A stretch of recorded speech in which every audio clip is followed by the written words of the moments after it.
Welcome everyone to this special edition of Talented Universe. I am so happy to welcome back my co-host, Jag. It's been a while, Jag. How are you doing?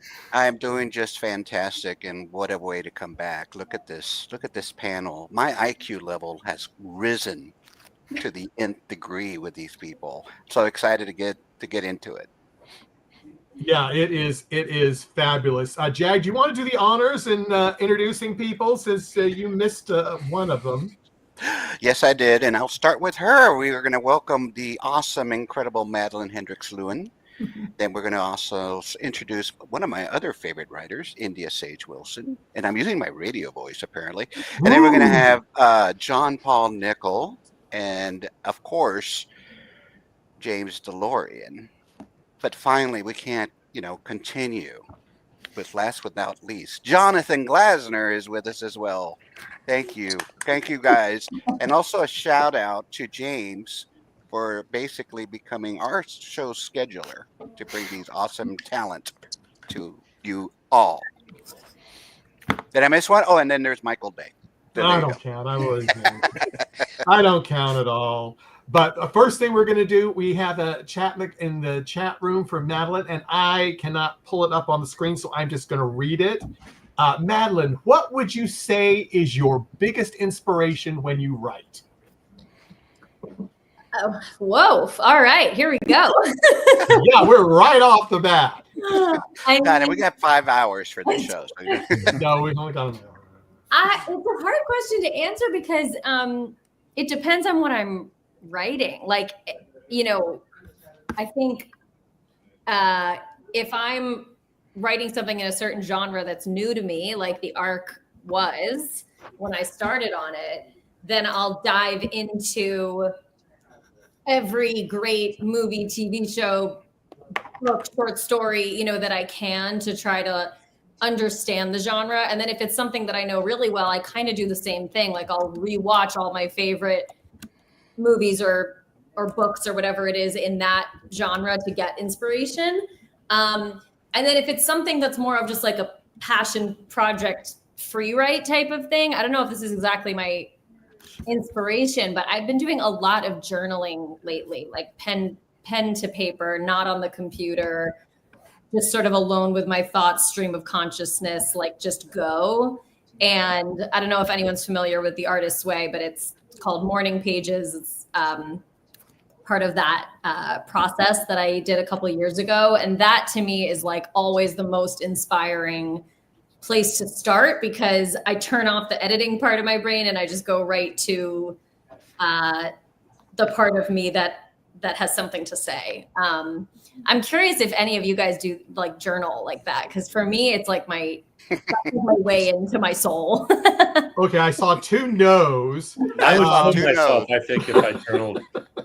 What? What'd you say, Jonathan? I think I'd kill myself if I journaled. It goes south too fast. Yeah. Dear journal, I'm dead. You wouldn't throw your journal in the Stargate or anything like that, or no? No. If it actually existed, I might. Yeah. Oh, okay. But I thought you had one in your backyard or something. Oh, okay. Sorry. Who said no to journaling? I'm a no. You're a no? Someone up there on the top. Me Yeah. too. So JP. Okay. So I don't blue sky journal, but if I have a pilot I want to write or a pitch I want to work on, when I just have a germ of an idea, I'll open a Pages document and just sort of talk to myself, and it's incomplete sentences and really weird. And I talk I or we a lot, like I look like a madman if you went back and wrote it.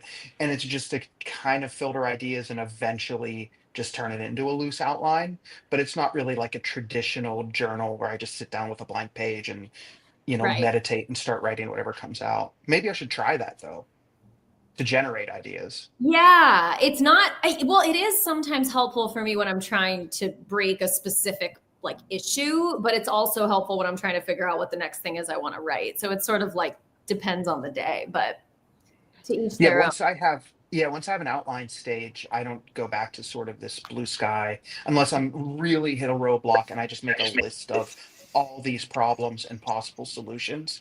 But it's a little too orderly to be called journaling. I Yeah, would think. I get that. What about you, James? I journal a lot. I do this like, I don't journal like as in writing. I mean, I do a lot of notes and like processing stuff. Like it's a combination of to do and asking ChatGPT for medical advice. That's a and, good idea you had there on that page there. Yeah, that was Yeah, but we What was can't. that? We Was can't that discuss Jonathan and Jag and Arc 97? No, I'm just kidding. it. Yeah.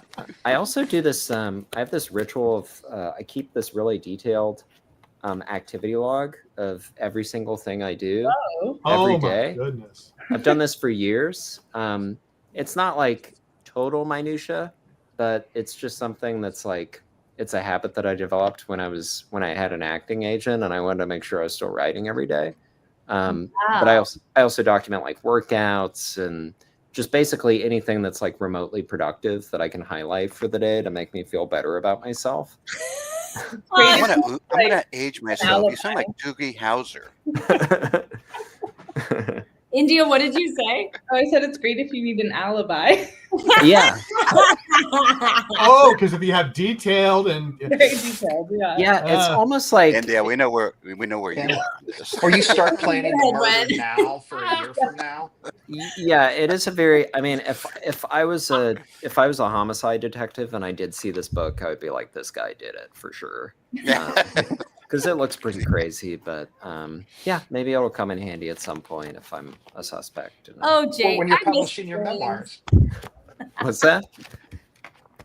What'd you say, JP? Oh, I said when you're publishing your memoir. Yeah, That'll be Yeah. There you very, go. very handy. Yeah. yes, Well, and, I have and a we'll all question. be in it. That's the scary thing. Yeah. yeah. So, walk us.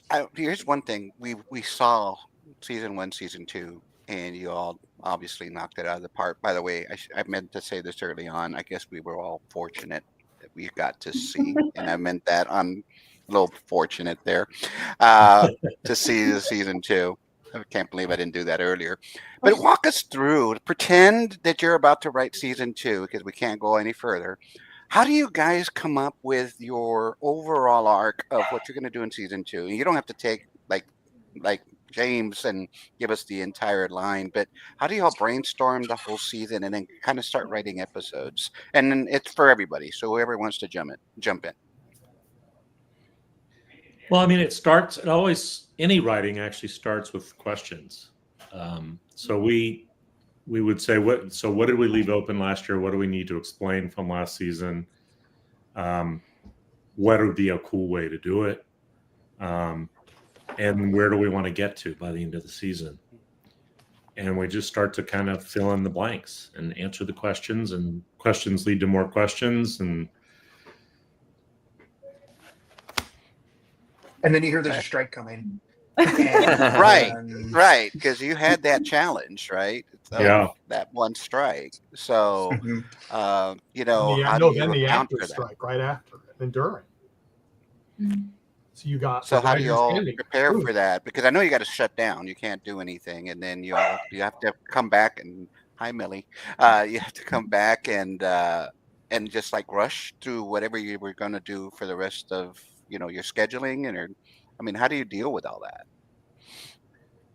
I mean, in the case of the strike, we knew that we wanted to try to get as many scripts done as we could before the strike so that the production could start shooting.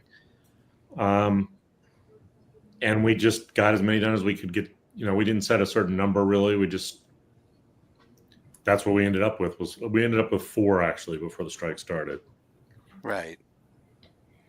And I was in denial. I didn't think the strike was going to happen. And I think, correct me if I'm wrong, Jonathan, you thought perhaps it would happen, but we'd have 2 more weeks of negotiation before it would hit. Yeah. And so when it actually did hit and it was going to, so we got closer and closer, we were like, oh, wow, this is really happening. I got to get off Twitter and finish this draft.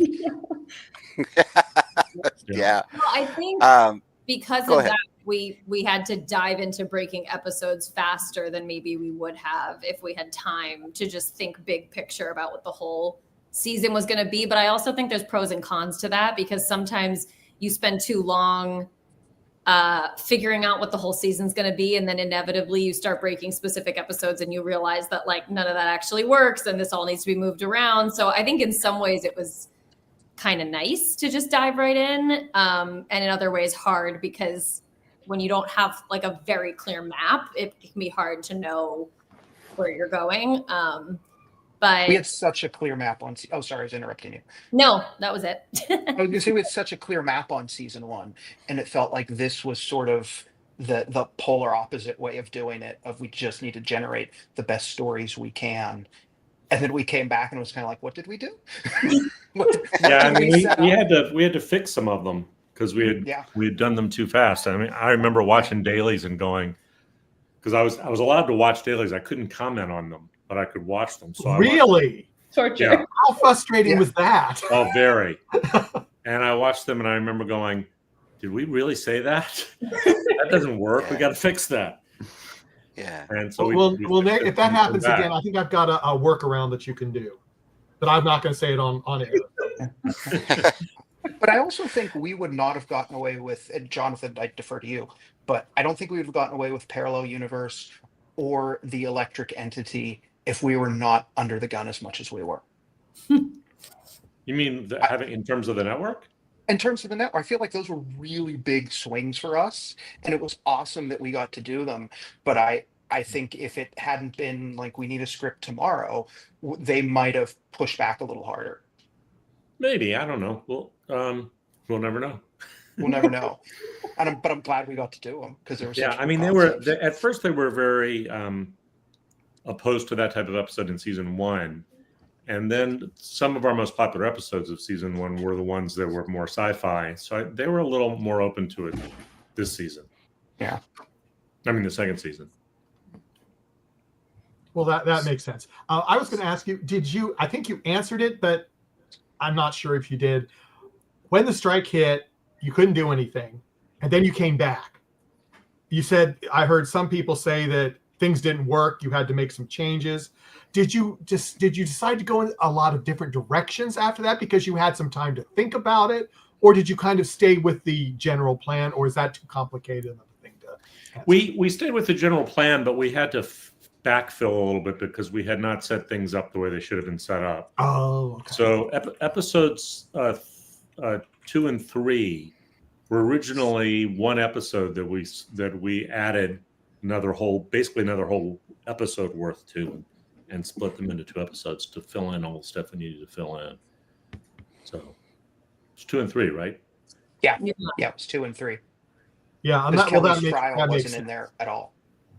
Which wasn't? I'm sorry, I talked to him. Kelly's trial was not in there Oh, in okay. episode Right. 2 when it was written and shot.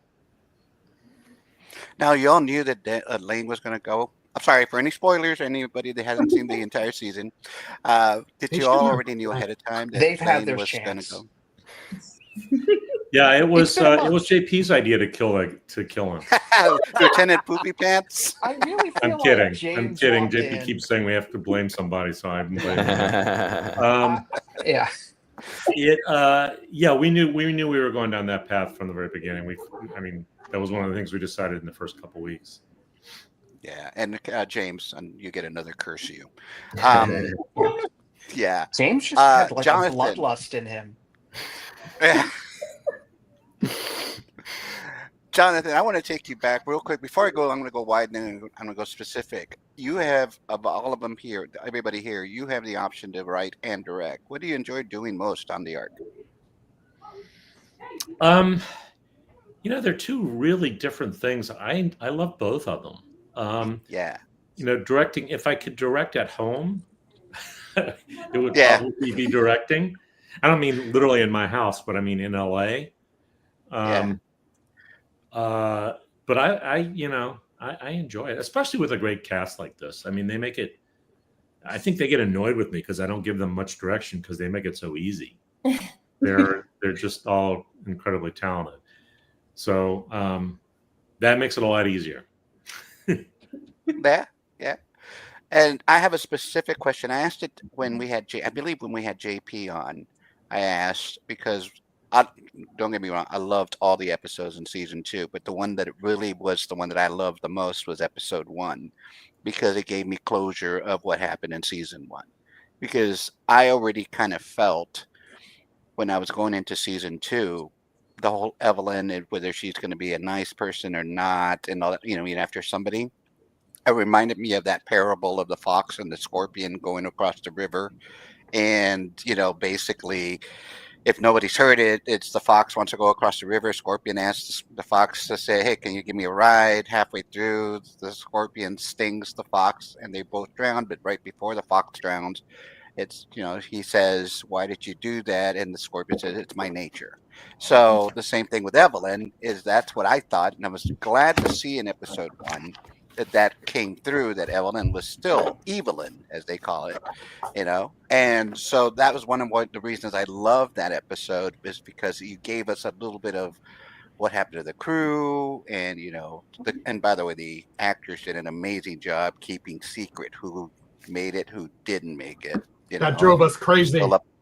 I'm still upset with some of them, but there was a scene at the very beginning, Jonathan. I've been dying to ask you this since our last meet, where they're being rescued via the shuttle, and they had already made the hole in the hull, and they were about, the four individuals on Bridgewood are about to leave. Was it just scheduling of just the way it was shot, or did you put it in the script that Alicia would be the first one to leave the ship? Do you remember? I don't remember if that was actually scripted. I mean, I know that it was always scripted that Garnett went last. Right. But I'm not sure if it was scripted that Alicia went first.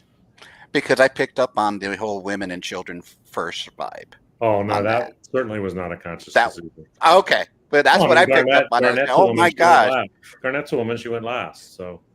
Yeah, but she was captain though, so the captain goes last. The last that leaves the ship. There's that part. That's where I saw it. But I loved, and I said, "Man, I'm watching a genius in action here." And now you're saying it was just maybe the way. Yeah, I wish I could take credit for it, but nope. Well, but I thought it was amazing because I was like, I'm watching it, and then they were like motioning to Alicia to leave, and I'm like, oh my god, this whole show is so wholesome. Because women and children first. And then I understood about Garnett because she's the captain, right? Well, you had your chance, Jonathan. Yeah, I should have lied. Yes, I did. That's what I was thinking. You could have said the other and got all these bonus points from all these different people. To be fair, Jonathan is still a genius, even if it wasn't. Yes, he is. Yeah, he is. I also don't look at Alicia as a child anymore. Really. Well, but she is one of the youngest ones on the crew. Yeah, she is. Yeah. So but that's what I get it, but in terms of I just thought maybe I was just being sentimental at that time because I was really literally at the edge of the seat throughout that entire episode. You guys did an amazing job with that. And Mark Roskin deserves a lot of credit for the directing. Yeah, we wanted to get him on, and unfortunately, we were not able to kind of pick his brain on that. Yeah, but scheduling. Michael, I think we got some comments here. So we do have some comments, and we just have some. Yeah, so I'm going to get through those. Arc54 says Arcaholics here. Susie says hi, I'm here, and Marcia says Arc Series fan group are on board. So some of our things. Let's go with this is a journaling, back to the journaling thing, which came up on the topic of journaling. Do any of you just wake up in the middle of the night with an idea?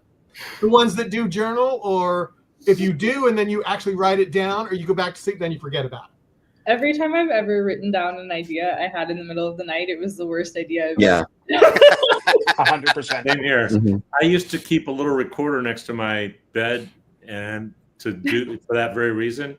And almost every time it would be, the banana jumps over the moon and the turnip. And I'm like, I don't know what I was thinking, but the middle of the night, no. But those moments right before you're about to fall asleep, that's when I have very good ideas, especially if I'm on a show or if I'm actively working on something with a deadline. Like, not so much if it's something I'm just sort of noodling, but if I have to get a draft in, or if I'm it's right before I fall asleep, I can finally kind of relax enough to like figure out the answer. That happens sometimes, but middle of the night, yeah, definitely not. And I always think I'm a genius in the middle of the night when I have an idea, and then same thing in the morning. I'm like, what was that? You dream about the idea if you do it just before you go to bed, or no? Well, yes, I do. I do this terrible thing. I don't know if you guys do this, where I will try to break the episode in my sleep, and it's gibberish. And all that happens is you wake up exhausted. You didn't do anything. You also didn't sleep. Yeah, Jonathan, you're nodding. You do that too. Although sometimes I do break it when I'm waking up. Like I'll wake up at, I mean to get up at 8 and I wake up at 6 because somehow an idea popped into my head. And I go through it over and over again in my head, and I keep thinking I got to get up and write this down or I'm going to forget it. And I end up falling back asleep, but I usually do remember it when that happens. That's good. And are those good ideas when they're in the morning like that? Or? Yeah, usually those are good ideas. Okay. Which I guess tells me my subconscious was thinking about it all night or something and solved it somehow. But if you don't write it down, then you do forget. That's so true. Totally get it. Okay, this is when the strike hit. This is from Susie. Were you at least able to finish the episode you were shooting at the time? I know I'm not sure if you can answer that or not, but you kind of had to shut it down. So the show was allowed to keep shooting because as long as there were no writers writing anything, they had to shoot what was on the page. So we were sort of shooting first drafts. Mm-hmm. So they shot the first 4 scripts after the strike started, and then they had to shut down because they were out of scripts at that point. Yeah, they were out of script, and then some of the actors went on strike too. So that didn't help anybody at the time. No. And then we were back within 48 hours of the strike ending. Mm-hmm. And then I think our production calendar, we were still sort of under the gun. We had a month before we started pre-production again on something like that. What would have been 6, 5. No, we did 4. It would have been 2.5 and 3.5. Oh, right. That's what we shot first, which gave us a little bit of buffer. But then the first full episode back was 6, Attack of the Clones, as I like to call it. Jonathan did not like me calling it that at all. Yeah, as legally we cannot call it. It's been in my heart. It'll always be could have done clowns. But I mean, Jonathan, as always, as well as Dean, always gives us that heads up. Hey, episode 6, you're going to be introduced to a character that's going to blow your mind, and boy, did it! And what a beautifully genius way to kill off one character and then bring him another character with the same person, but it's different, right? I mean, Reese is an amazing actor and pulls it off brilliantly, which is part of why we did it, because we knew he could pull it off. And not because I'm trying to pour favor from you, but man, did Samantha knock it out of the park this season. Thank you. Oh my God, talk about a range of acting that she did that we at all were not 100% sure where she was going in episode 1, and by episode 12 we were cheering for her and that she's nice, and everybody's starting to acclimate to her. What an amazing range of acting from that. And like I said, I'm not pouring favor, Jonathan. I don't want to be casted next season or whatever, but I'm just saying what an amazing job. He just yes, I do, but she did an amazing job as well. So what a way to just bring it in. I was talking to Michael the other day about Reddit. You all probably heard of Reddit, and how they're just extremely blunt about anything in there. Whatever topic it is, they're just extremely blunt. And if you haven't been to Reddit to look at the arc. Oh yeah, I've looked a little bit. My wife looks at it and reads it out loud to me, and I'm like, I don't want to hear it. Well, I lurk. I shamelessly lurk there. Oh, do you? Well, I don't know. Maybe there's a section that I saw that everybody on that particular thread of the arc, of Reddit for the arc, they want season and more seasons. They want it back. They want it. So y'all obviously made, and that's my Texas slang, y'all made it such an impression for everybody watching in season 2, because we could definitely see that y'all brought your A game. So, Michael, I'm going to let you talk before I take over. Yeah, well, let me do another question. Marcia's posting a question from Liz Bowman. She could not join us tonight. Why, oh, why throw Garnett into a relationship with Ian so soon after Lane's death?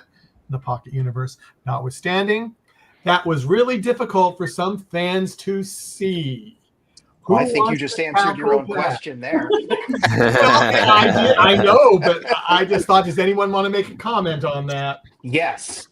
Okay. The comment is yes. Go ahead, JP. The answer is yes. Because we know it will be tough for everyone to see. Yeah, I mean, we did it in the dream world, and it took place over. It wasn't right away. It took place over 80 years or whatever it was in their heads. In their heads, yeah. And that's kind of why we did it. The other reason we did it was we didn't want to spend, episode upon episode upon episode of saying, who is this guy, of the crew saying, the other character saying, who is this guy? Do we trust this guy? How do we feel about this? We wanted to speed that up. So it was a clever way to speed it up. To the point where there were some relationships going on. I also think it was sort of a dramatization of Garnett processing her grief over Lane, and by the end of the episode, she is in a different place than she was when she started. So I think it was an interesting way to explore that without her just crying the whole episode while they're trying to do something else, So I thought that was interesting. And it was painful to see that. But also she, of course, would never jump into a relationship with Ian in real life right away. That would never happen. But in so many ways, it was real. Well, that is the question, wasn't it? As far as they knew, it was real up until years in. Yeah. But over the course of many years, as Jonathan said. And Maddie, refresh my memory. Didn't you kind of go, it was a fine line massaging the very end of that episode about how we knew where we wanted them each, Garnet and Ian, to each land in terms of their point of view. And Ian was like, we're in love. It was real. Let's go. And correct me if I'm wrong, it was really tough massaging Garnet's point of view to give them friction, but have her still acknowledge what they went through, but not seem like a heartless monster. Exactly. Because if she just completely writes him off at the end, it's not a great look on her. Like, she seems so cold. And so I think she did an amazing job of showing how torn she was between all the feelings, because she had to really feel all of it. And I think she did beautifully. Oh, yeah. Yeah. I think one of them. Go ahead. Oh, no, I was just going to say, I also think that making it hard for the audience to watch lets them in this really beautiful way to what Garnett is feeling, because it should be hard to watch because it's so hard for her to go through, And I feel like Maddie did such a great job with that in that episode, too.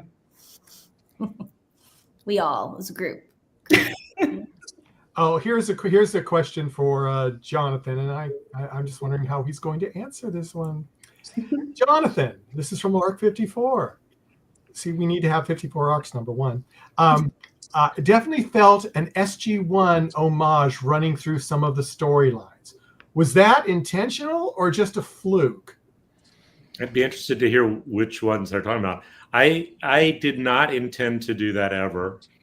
After the fact, a few times, as I was watching cuts, I would go, oh, damn, people are going to think I did that on purpose. And there you go. Yeah, I mean, SG-1 was a very long time ago. So I've produced like 4 shows since then. So it's not that deep in my head anymore that I call back to it.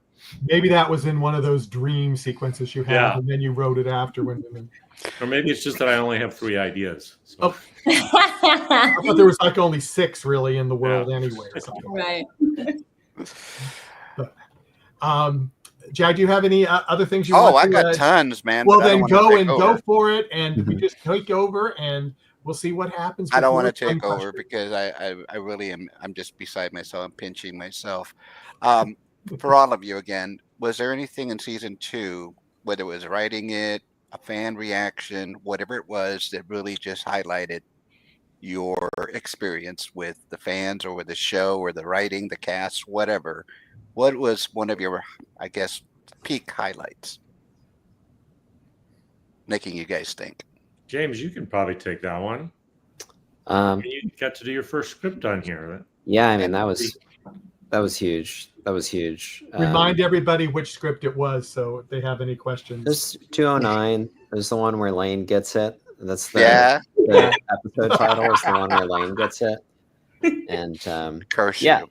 yeah, but that was definitely a big milestone for me. And we talked about it in the interview before. Yeah. It said when I talked about Maddie kept telling me that when I talked about it, she got emotional. But it was that was a big day, and it was very like yeah, I mean, it was pretty crazy to text my wife and be like, I got a script today. I'm going to write an episode. And then, yeah, I've sent Jonathan I think he blocked my email address. So I had to create a new one for correspondence because I just kept thanking him. But it had to be cool for you when seeing the fan reactions to the episode, right? Oh, yeah, absolutely. I mean, it was kind of, it was strange. Of course, I tried to make it as good as possible, and I had a lot of help, obviously, from you guys. But that the reaction was it was mostly very positive, like sort of overwhelmingly positive. Where it's like, oh my gosh, I don't even know. Well, you did a great job. It was a great episode. Oh yeah.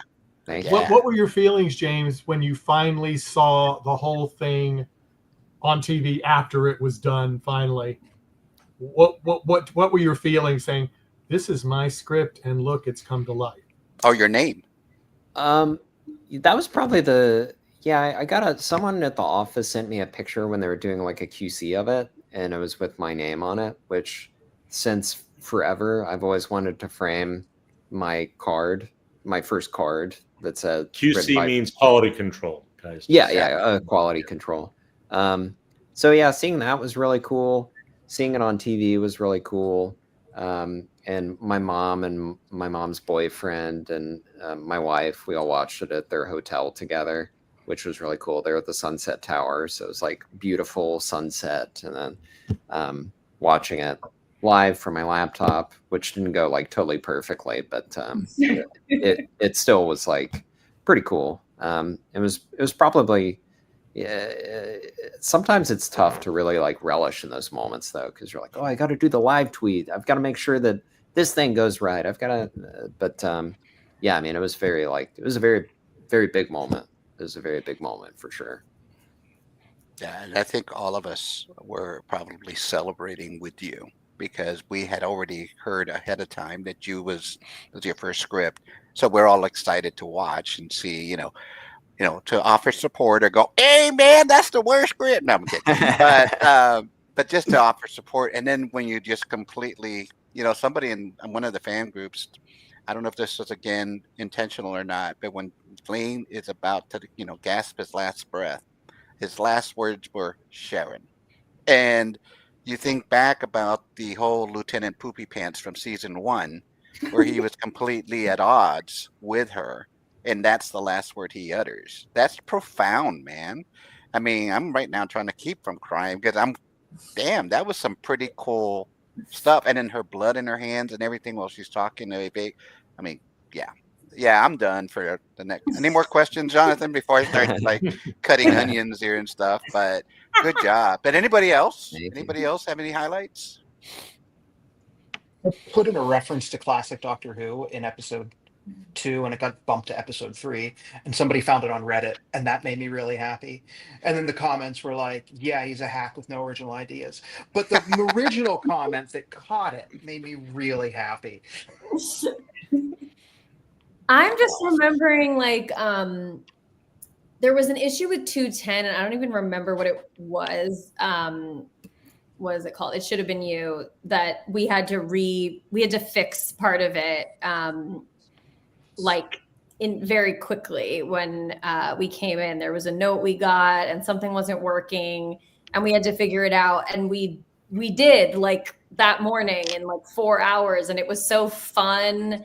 And it was just one of those days where you remember the beauty of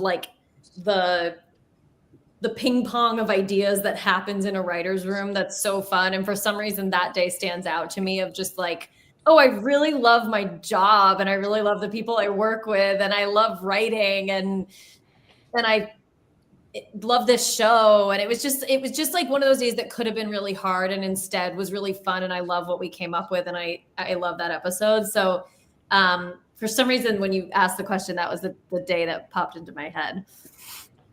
Awesome. India? I think for me, there's one person on Twitter whose handle I cannot remember, so I'm so sorry to them. But she is really, really invested in Strickland. And every episode she tweets about Strickland, and I just think it's like so beautiful and so moving when people invest so much in these characters, because we also work so hard on them, and it's just fun to see their reactions to the storylines and to see if they're like happy with the outcome or if they're like no. I think she was happy. Well, I think Strickland did pretty well. I mean, we finally got a little bit of closure for him at the end of the episode. We were fortunate. I'm going to keep doing that for a while. We're fortunate to see that happen for him, because I know that we were all wondering. I loved how you all tied some of the season 1 stuff into season 2 and try to give us a little bit of closure on some of this stuff, while also opening up like Ross 128B, D, or whatever it was, and what's going on there. I have some theories on that. Jonathan, what was your highlight peak, if you had one, for season 2? I don't really know. I think this is gonna surprise everybody, I think. But when we were working on James's idea on the story for it,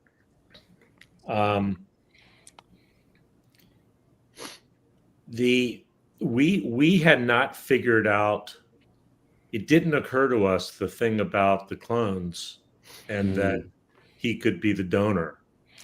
Yeah. And one of our network executives figured that out. He said, "Why didn't you do this?" And I'm like, "Why didn't I think of that? Why didn't any of us think of that?"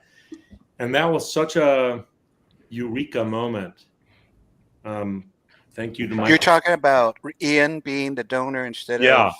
Yeah, I thought about the same thing when I'm watching it, and I had even tweeted it and going, "Oh, I feel there's going to be a clone sacrifice happening," and then you all, as always, 180.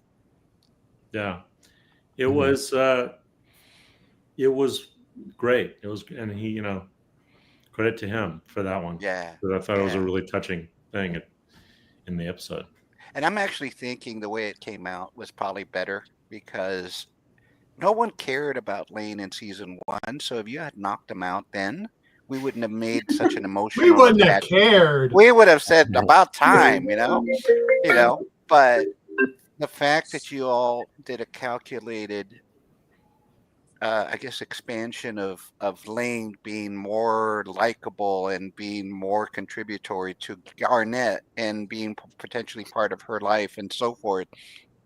Like I told James when we were talking to him about ripping the fans' hearts out, because you all basically led us down that path to like him again.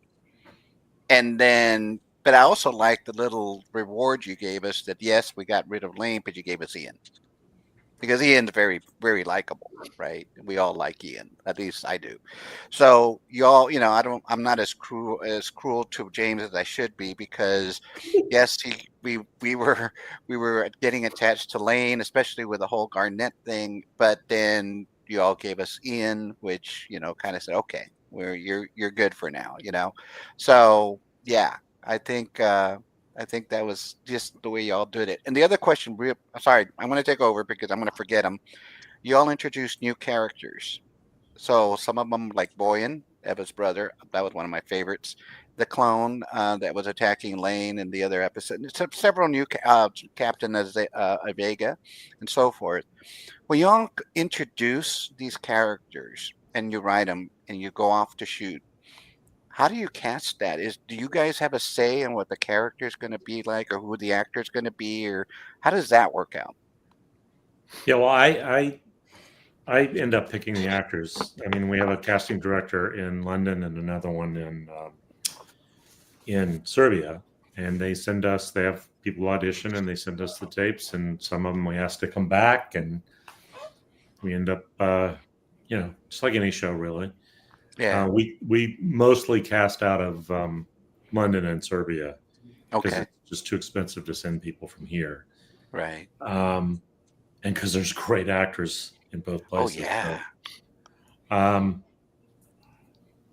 did I answer your question? I think. Well, and I'm just saying, but do you look for specific, like when you're writing? I'm going to pick Boyan because I really like that character. I also like the way you all went to that whole human psyche in season 2, with the whole mental health and the cloning and disparagement between the classes of Gen 2, Gen 3. You all really went deep with the episodes this season that really made it thought provoking, in my opinion. Well, And thank if you had to peel the onion to look deep. And Boyan really was one of the ones that I was so happy to talk to India about, because that was the episode that opened my mind about how you all. It's called, he was called Boyan, but it also, meant struggle and fight. And that's his entire character. He was struggling and fighting throughout the entire episode. And that was just an epiphany on my end that I figured that out and went, oh, wow, they actually do potentially name characters based on their traits. That was just that's why I'll never be a writer, right? But back to the Boyan. Did you look for a particular actor that matched a certain description, or how he was going to act, or how does that go? Well, India's script described him, and Okay. he was a really specific type, I think. Interestingly, in the Boyan's case, they sent us 1 million people, and I didn't like any of them. And I remembered an actor that we had used on The Outpost. Oh, okay. And said, "Can you get him to come in and read it?" And he's the guy who ended up playing Boyan. Can't remember his name. Vasily Patrichevich or something like that. I'm getting better at my Serbian. He's good at those names. I'm trying to get better. I'm terrible at it, and I'm working with them all the time. I mispronounce them all the time. So again, a question to all of you. You had new technology to work with. How did that help y'all? I'm talking about the volume and all that good stuff. Well, it made it so we could do episode 6 and episode 12. Mm-hmm. I mean, that's the bottom line. When they demonstrated the volume to us, and when the engine room is done on the volume also. Mm-hmm. And so as soon as I saw that and saw that it actually worked, I came in the room and said, "Hey guys, we can go to a planet now. Let's figure out some stories for some planets." I remember breaking that episode, though. It was before you told me I was writing it. And then in the back of my head, I'm like, I don't want to write this one. It's going to change. We're not going to be able to do half of this. But it looked great. I remember when we watched the sound mix that I leaned over to you. I was like, Jonathan, are we making a promise that we're not going to be able to keep for future episodes? And you were like, no, we can do this. It was amazing to see that because Electric has its own mix studio and a giant screen where they mix things, and it's the most elegant movie theater experience you've ever seen and the best it'll ever sound.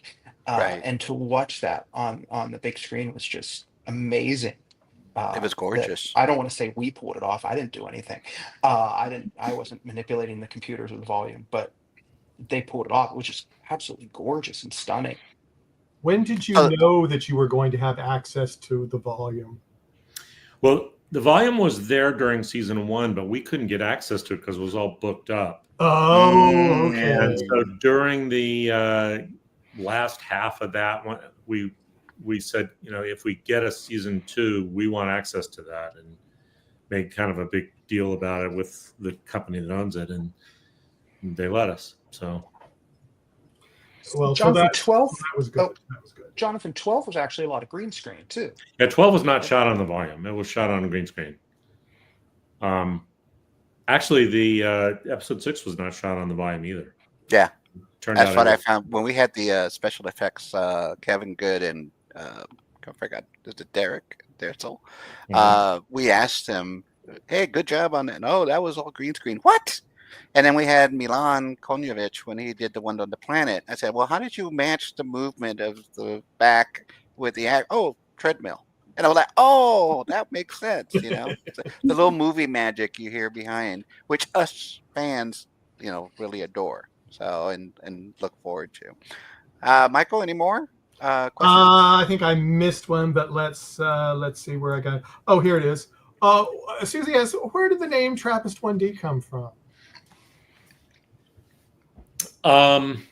I think we made up the 1D part. The Trappist system is a real system that it's believed is the most likely so far that we've found that might have inhabitable planets around it. But we made up which specific planet it was 1D. They just added to. Who knew which one it would be? They actually now they have a target of one they think is probably the better choice, which I think is C actually.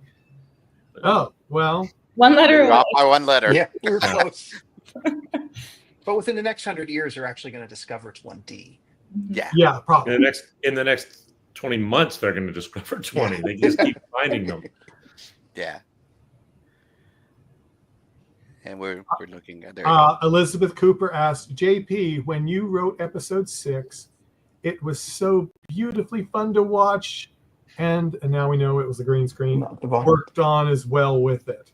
And again, we break them all to room. They're all team efforts.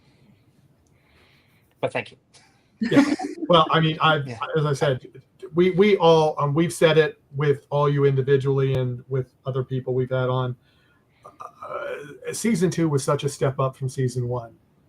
The writing, the directing, just the whole feel of the show, the production. I mean, I went back and started looking at season 1 again, and I went, boy, there's a difference. I mean, I didn't realize it because I progressed, through 1 and then into 2. But going back and starting 1 again, I just went, wow. I mean, it's just kudos to everyone that's involved. I think you can feel it from our season premiere to our finale too. Oh yeah, how much farther we came, and I think we took much bigger story swings. Oh man, I mean, that were, I think, a lot more fun.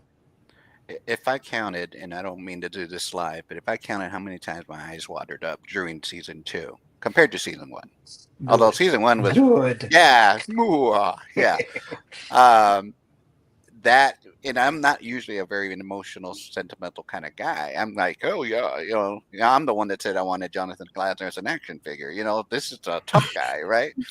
But you got me in so many, even like I said with Boyan, you got me with the Gen 2, Gen 3 conflicts, and then everybody just brought their A game. It was just like, it's just like everybody got put into a pot, and everything just got made great into a nice cake. Everything was just perfect. Well, you made it look easy, is what I'm trying to say, which I know it's all these guys. Yeah, well, and you directed it as well. You did something. Yeah. You didn't just sit on the sidelines and just watch it happen. You obviously introduced us to your incredible daughter and doing her part. And how much fun was that to write, guys? To expand that as well. Oh, and I love the expansion of Dr. Marsh as well, giving him so much more character, development, because we just got a glimpse of him in season 1. So how much fun was that to do? All that. It was fun. I mean, yeah, okay. I'll tell you where Marsh came from. He was on the last episode of last season, or I think it was 2 of them of the first season, and we liked him so much that I said to Dean, I want to bring him on as a regular, and so that's where the whole idea of having him come over with everybody in the first episode came from, was that we wanted to find a way to get him on the show. So right. And then we had Kimmy. Yeah. And we kind of went back and forth on Marsh on whether he was going to be a good guy or a bad guy. Yeah. Really? Somebody in the room was lobbying very hard for him to be like a very bad guy, like a Dr. Mangala type guy. I forget. I think it was James. Somebody. Yeah. Well, I can't point the right way. It's mirrored. It was James. It was James. Just everybody. It's also. But I mean, Go ahead, Madeline. No, it was also fun, and I just talking about season 1 versus season 2. Like, it's also just a reminder for like why it's so great when shows get multiple seasons, because there's so much you have to do in the first season to set up the show, and season 2 is just a different ball game. You already know the characters, you already love them, you already have this vocabulary with the audience, so it's a very different thing. And it's so interesting when you look at shows from 20 years ago that season 1 did like okay, and then they, you know, picked it up again, and then it really found its stride in season 2 or 3. Like that doesn't happen anymore. And I just think I loved season 1 of this show as a viewer. And then season 2 became its own thing. But it is interesting to think about what you have to do in season 1 versus future seasons is very different. Well, and I was going to say, because some people we've read from, some even fans that are now been converted to fans, they got confused with season 1 because they didn't understand the whole premise. They got used to Star Trek, they got used to Star Wars and everybody else. And then, so they saw the crew, and they saw that the ones that really watched the show and paid attention, it was a bunch of guys, you know, kids, you know, under officers that are running the ship. So of course it's going to be kind of campy and high schoolish and that kind of thing, because they didn't get it until they actually, maybe after 4 or 5, what was going on. What's cool is that season 2, we went beyond that. We already established the foundation of what the show was about, and now was exploring the characters. And I think that's why that's my opinion, why I think it was welcomed better, because it was now focusing on the characters that we knew. We got through the fluff of how they got there, and that was just exploring. And now to find out, I read an interview or somewhere that you and Dean Jonathan were saying that this is really just kind of, this is where the show really starts in season 3, that season 1 and 2 is just a pilot. So you mind kind of just giving a little, like, why you say that? What do you think? Well, I mean, you just said it really. It was the idea that now we found our home base, and now we're out exploring. If we get a season 3, that would be, you know, that would be a lot of what it's about, and exploring our new home base. Right. Whereas before it was all about getting there, and you can't be getting there for, you know, 10 seasons. So, right. So we got there. So, and on a technical level, also, we know what we can do now.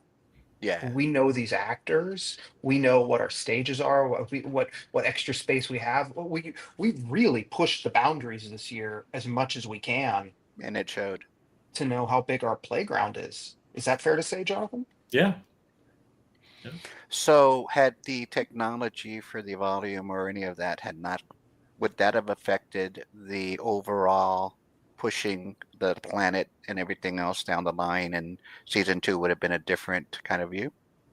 Yeah. I mean, I have no idea what it would have been, but it would have been, you know, it would have had to be much more confined. We probably would have had to set the whole planet inside in a set somewhere, which thankfully we didn't have to do. Right. Well, before we go off, I must ask this question, because I know Jag wanted to ask it, and I know he's forgotten because he always tells me to remind him of things. The fans want to know. What in the world? Oh, yes. Happens in that brig when characters just disappear and you never hear from them again? What happened to Lottie? She's still there. She's got her own life. In the brig still? Yeah, she's still in the brig. I thought I saw shots in the brig with Dr. Marsh and Samantha or Kelly, and she was nowhere near there. And I was like, "What happened?" No, she's in the next room though. She's in the one that Trust was in. Oh, okay. They So gotta take her she's out still for in an hour a day walk around the ship before they put her in shackles again. So even through episode 12, she's just in the brig. Everybody's on the planet. She's on the brig somewhere up on episode. Yep, she's still in there. If we get a season 3, we'll figure out where she is. And on Home Base 1, they have a place called The Hold. So she might be transferred there. Okay. Yeah, that was one of the things down there. That was one of the things I was asking Michael. What happened to Lottie? You know, she was so awesome all the way up, and all of a sudden, bing! You know, it's like, what happened to her? And she's been really, you know, we had a chance to talk to her, and she was so, you know, excited about her character and everything. And it was really an intriguing. Speaking of bringing new characters and everything else, she, you know, every single person that was guest starring this season really also added to what was already being done on the show. They were just like, you know, like they belonged there, you know, that they were just in, you know, the entire time. They knew the motto. They knew what they needed to do to continue the level of expectation that you guys were looking for, because every single one, we forgot Kimmy, we forgot Lottie, we forgot, all those incredible actors that maybe were only there for 6 episodes or 2 episodes, whatever, but they left their mark. Even the stunt guys. I mean, they did an incredible job as well, as they always do. Yeah. But yeah, thanks a lot, Michael, for bringing that up. And Madeline, I just have a question for you. When you came on to do your solo podcast conversation with us, how shocked were you when you found out who one of the co-hosts was?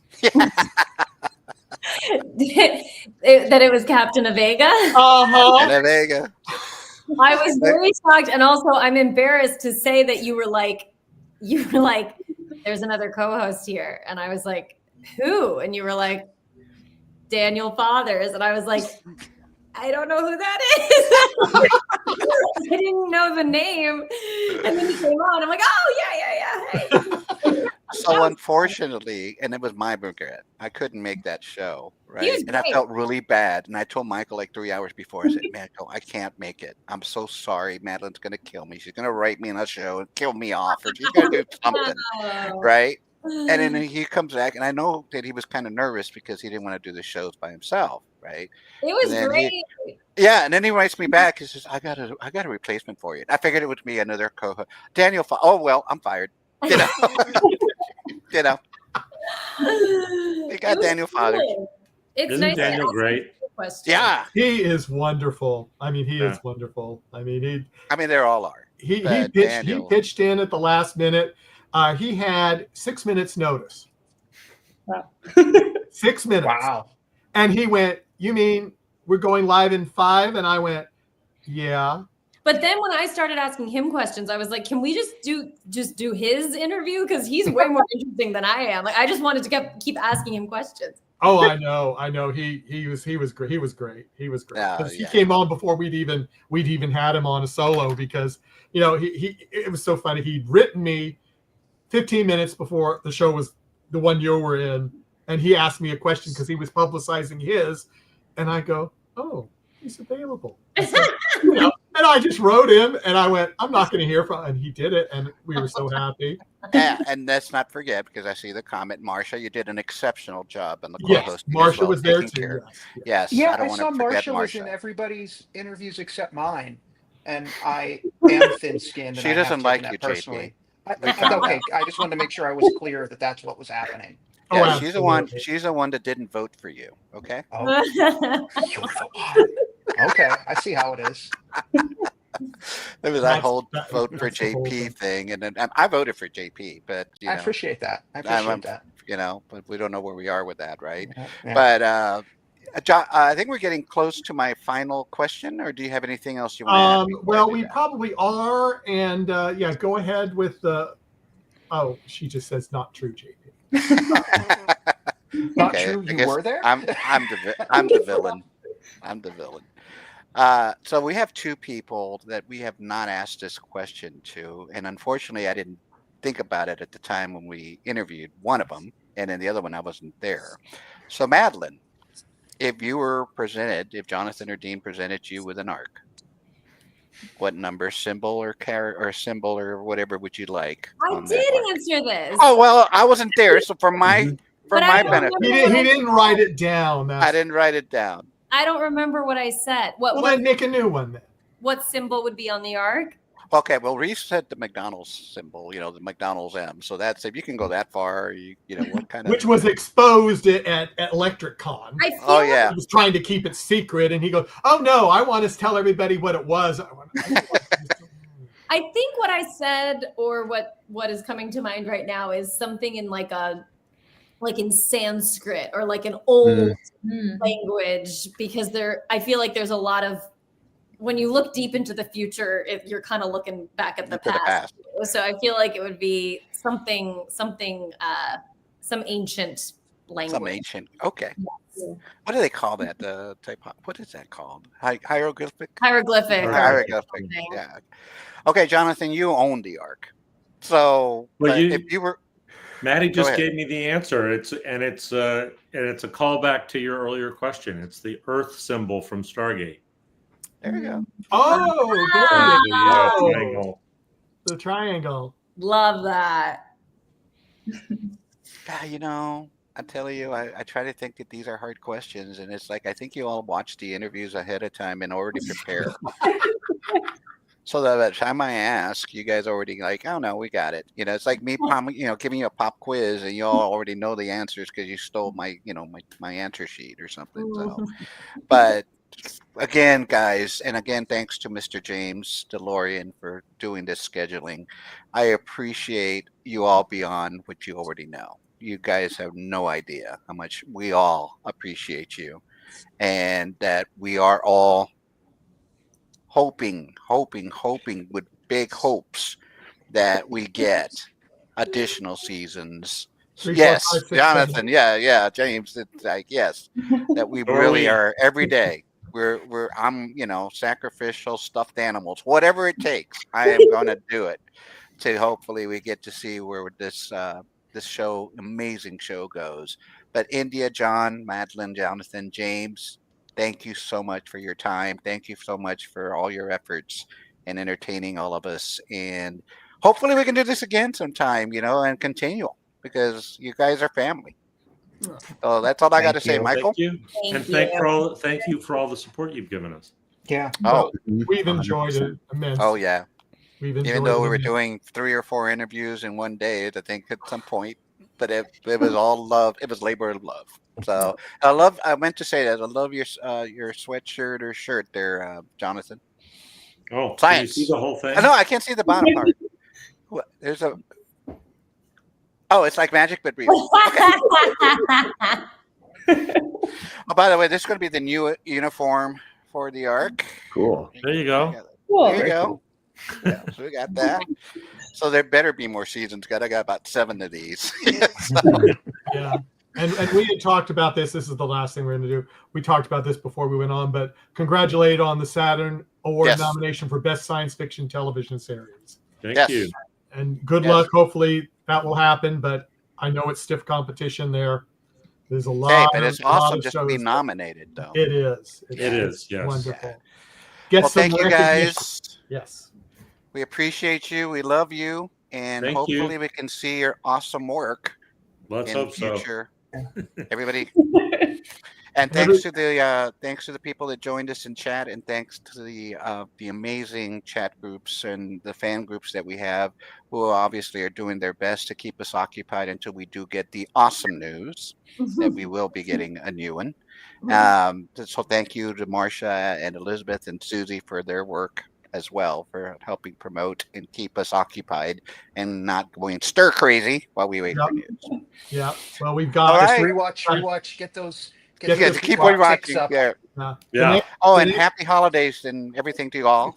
Oh, Thank yeah. you too. Happy holidays. Yeah. All Just, right. just out there, the last thing, we've got 2 more that we're scheduling right now. One we have been trying to get, and he did come with us on our actor panel.